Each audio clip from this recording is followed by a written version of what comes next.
નમસ્કાર મિત્રો, સ્વાગત છે તમારું અમારી ચેનલ ગુજરાત ન્યૂઝમાં। આજના તાજા અને સૌથી મોટા સમાચાર જોઈએ તો આજનું હવામાન। રાજ્યમાં સાર્વત્રિક વરસાદની આગાહી। દક્ષિણ અને પૂર્વ ગુજરાતમાં રેડ એલર્ટ।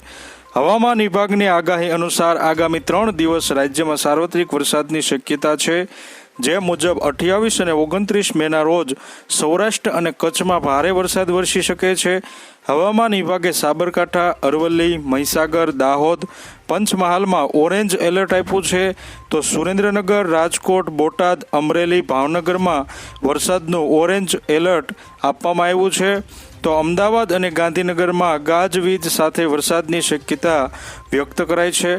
હવામાન નિષ્ણાત અંબાલાલ પટેલે રાજ્યમાં વંટોળ સાથે અનેક વિસ્તારમાં વરસાદની આગાહી કરી છે, જેથી કાચા મકાનમાં રહેતા લોકો અને પશુપાલકોને સાવધાન રહેવા અપીલ કરવામાં આવી છે। 28 મેથી રાજ્યમાં સાર્વત્રિક વરસાદની આગાહી કરી છે। 10 જૂન સુધી સૌરાષ્ટ્ર, મધ્ય ગુજરાત, ઉત્તર ગુજરાતમાં ગાજવીજ સાથે વરસાદની આગાહી કરવામાં આવી છે, તેમજ 8 જૂનની આસપાસ દરિયા કિનારે ભારે પવન ફૂંકાવાની શક્યતા વ્યક્ત કરવામાં આવી છે। આથી જો તમે અમારી ચેનલમાં નવા છો તો અમારી ચેનલને સબસ્ક્રાઈબ કરી લેજો, જેથી તમને અમારા નવા વિડીયોની માહિતી મળતી રહે।